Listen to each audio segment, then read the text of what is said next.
Welcome to binary alias. इस video में हम देखेंगे Flutter state management with provider. तो स्टेट क्या होता है? ये जो मेरा काउंटर ऐप है इसमें यहाँ पर जीरो है। ये जीरो एक स्टेट है।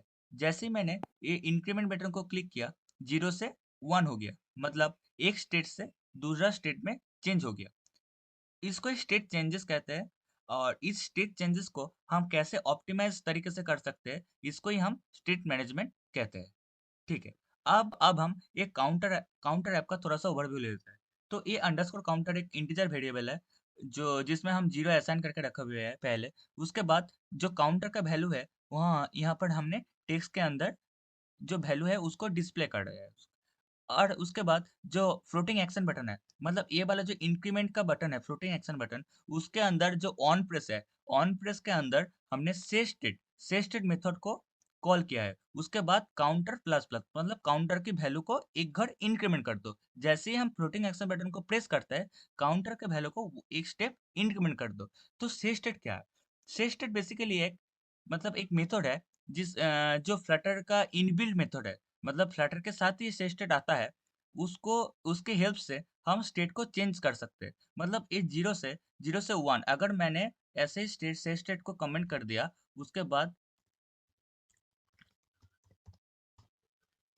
अंडरस्कोर काउंटर प्लस प्लस लिख दिया, उसके बाद हम रिस्टार्ट करके बाद अगर हम क्लिक करेंगे तो देख सकते हो यहाँ पर कुछ चेंजेस नहीं हो रहा है।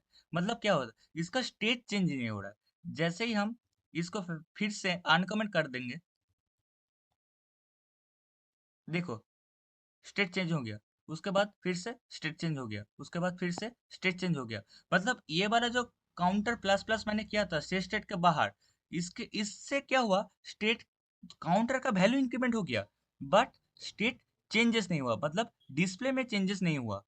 तो स्क्रीन में चेंजेस करने के लिए हमें से स्टेट और अदर स्टेट मैनेजमेंट पैकेजेस जो है, प्रोवाइडर, गेटेक्स, रिवरपॉड, इस पैकेजेस को हम यूज करते हैं। तो अब हम देखेंगे क्यों हमें से स्टेट एक प्रोजेक्ट में कम यूज करना चाहिए। जब हमारा प्रोजेक्ट बड़ा कॉम्प्लिकेटेड हो जाएगा, तब हमें से स्टेट क्यों कम यूज करना चाहिए। ठीक है। तो यहाँ पर जो हमारा बिल्ड मेथड है, बिल्ड मेथड के अंदर मैं एक हेलो प्रिंट करूंगा।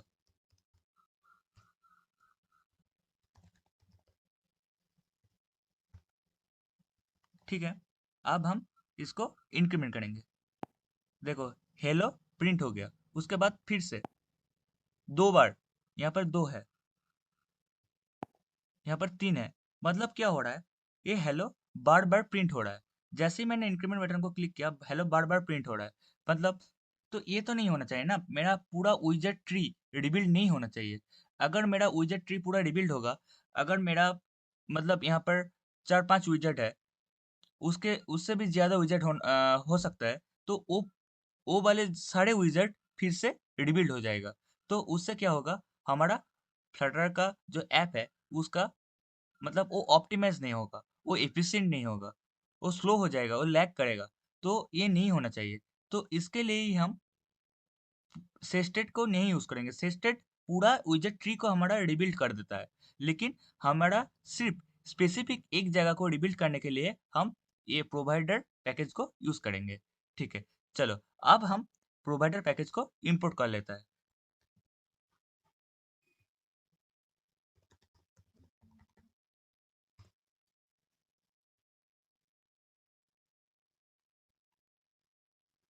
तो देख सकते हो आप, प्रोवाइडर यहाँ पर ऐड हो गया। ठीक है, अब हम लिब के अंदर एक फ़ाइल बनाएँगे।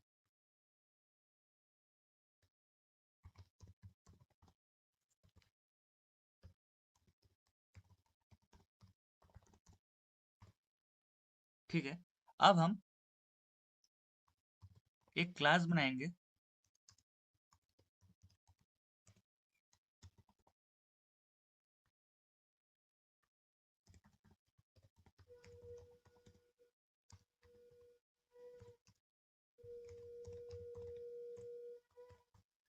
आप लोग देख सकते हैं, जो काउंटर प्रोवाइडर है, वो एक्सटेंड किया चेंज नोटिफायर क्लास को।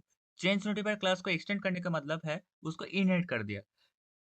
तो चेंज नोटिफायर क्लास क्या करता है ना, एप्लीकेशन का जो करंट स्टेट है उसको होल्ड करता है।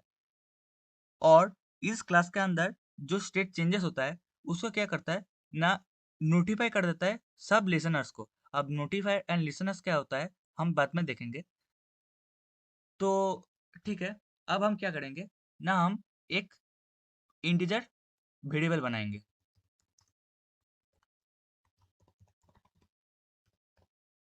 ठीक है, अब हम एक गेटर बनाएंगे।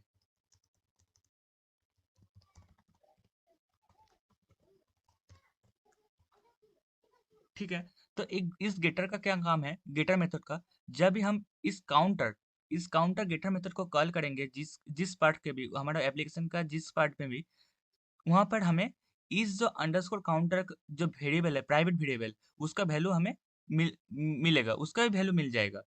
इस काउंटर को जहां पर भी कॉल करेंगे उसके अंदर हमें इस अंडरस्कोर काउंटर का वैल्यू मिलेगा। ठीक है, अब हम एक इंक्रीमेंट का फंक्शन बनाएंगे।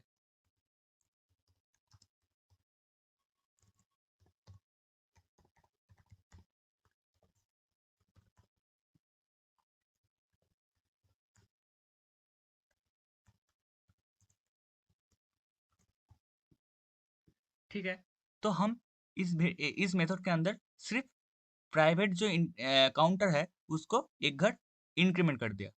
उसके बाद हम एक मेथड को कॉल करेंगे, नोटिफाई लिसनर्स। ये नोटिफाई क्या लिसनर्स क्या है, notify listeners change notifier class का एक मेथड है।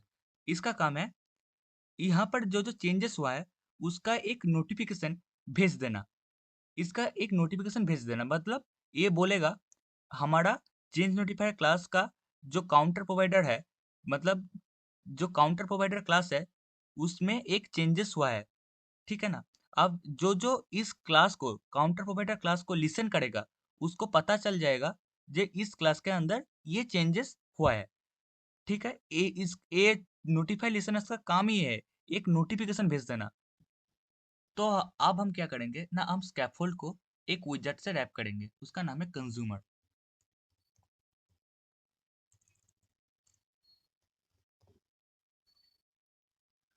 कंज्यूमर क्या है ना, कंज्यूमर एक लिसनर्स है।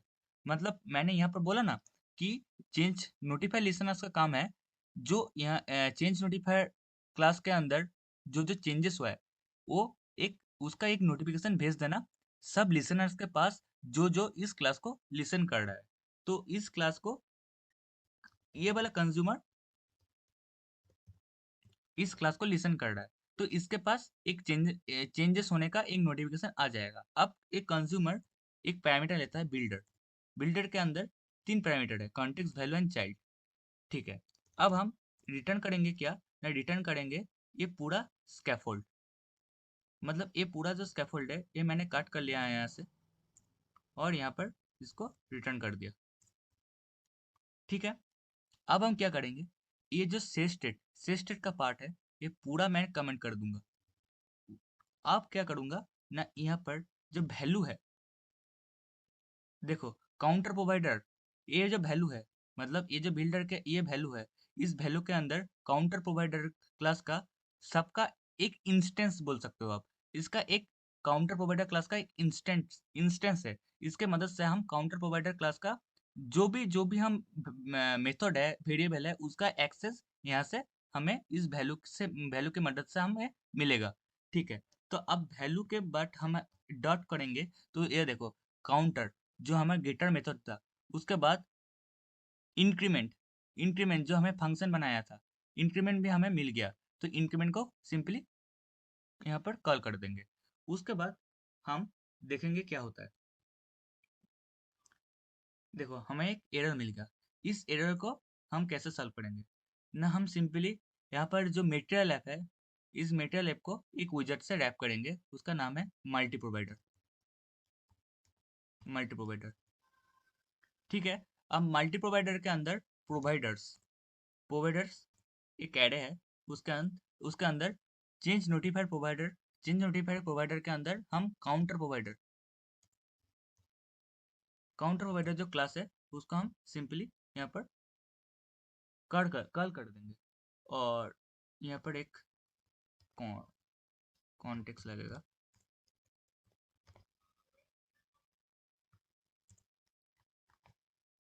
देखो ये ठीक हो गया। ये चेंज नोटिफायर ये चेंज नोटिफायर प्रोवाइडर जो है, ये चेंज नोटिफायर प्रोवाइडर मेनली क्या करता है ना, जिससे मतलब चेंज नोटिफायर की हेल्प से हमें जो जो क्लास बनाया उसके अंदर जो जो चेंजेस है वो पूरा विजार्ड ट्री में ब्रॉडकास्ट कर देता है, मेनली सबको बता देता है इस क्लास के अंदर ये चेंजेस हुआ है। ठीक है, अब हम अगर इसको रिस्टार्ट करेंगे और इसको क्लिक करेंगे तो देखो कुछ भी चेंजेस नहीं हो रहा है। क्यों ना, क्योंकि हमारा जो काउंटर है, ये काउंटर तो ये वाला काउंटर है, लेकिन चेंजेस तो हमारा हो रहा है ये वाला काउंटर में। तो अब हम क्या करेंगे ना, सिंपली करेंगे वैल्यू डॉट काउंटर। अब देखो चेंज हो गया ना, चेंज हो गया ना, चेंज हो गया ना।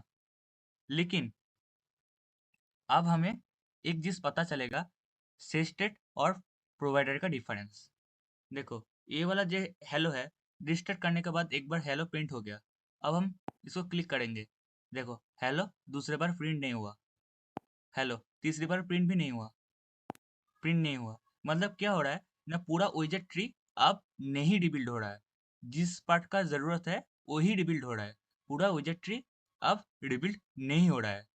तो यही मेनली है प्रोवाइडर, यही मेनली है प्रोवाइडर। तो प्रोवाइडर का तीन चीज मेनली हमारा जानना जरूरी है। एक क्लास हम चेंज नोटिफायर को एक्सटेंड करके बनाएंगे, उसके अंदर हम पूरा लॉजिक लिखेंगे, मतलब जो चेंजेस करने का लॉजिक है, जो स्टेट चेंजेस करने का लॉजिक है वो हम लिखेंगे। उसके बाद हमारा जिस भी विजेट को रिबिल्ड करने का जरूरत है उसको हम कंज्यूमर विजेट से रैप कर देंगे। और उसका एक कंज्यूमर विजेट किस टाइप का होगा ना, काउंटर प्रोवाइडर क्लास टाइप का होगा, मतलब काउंटर प्रोवाइडर को लिसन करेगा ये कंज्यूमर। उसके बाद एक बिल्डर बिल्डर तीन पैरामीटर लेगा, उसका जो वैल्यू है, वैल्यू होता है काउंटर प्रोवाइडर का एक इंस्टेंस। मतलब इस वैल्यू के हेल्प से हम काउंटर प्रोवाइडर क्लास का जिस जिस जितना भी मतलब वेरिएबल होता है, फंक्शन होता है, मेथड होता है, वो उससे उसका हम एक्सेस इस वैल्यू की मदद से पा सकते। तो हम क्या करेंगे, जो ऑन प्रेस है उसके अंदर वैल्यू डॉट इंक्रीमेंट, इंक्रीमेंट क्या है ना, इंक्रीमेंट ये फंक्शन है जिसको हम काउंटर प्रोवाइडर क्लास के अंदर लिखा हुआ है, उसका उसका काम है सिंपली काउंटर को अंडरस्कोर काउंटर जो प्राइवेट वैल्यू वेरिएबल है उसको एक घर इंक्रीमेंट कर देना। ठीक है, अब क्या है ना, आप टेक्स्ट के अंदर वैल्यू डॉट काउंटर, ये काउंटर क्या है ना, एक काउंटर गेटर मेथड है। इस गेटर मेथड का क्या काम है ना, जब भी हम इस गेटर मेथड को कॉल करेंगे, उस उस गेटर मेथड में हमें अंडरस्कोर काउंटर जो प्राइवेट वेरिएबल है उसका वैल्यू हमें मिलेगा, उस गेटर मेथड के अंदर हमें प्राइवेट वैल्यू का वैल्यू मिलेगा। तो सिंपली हम इसके इस पूरे मेथड के अंदर हम पूरे मेथड के हेल्प से हम प्रोवाइडर को ऑप्टिमाइजली यूज कर सकते हैं हमारा ऐप में। Thank you.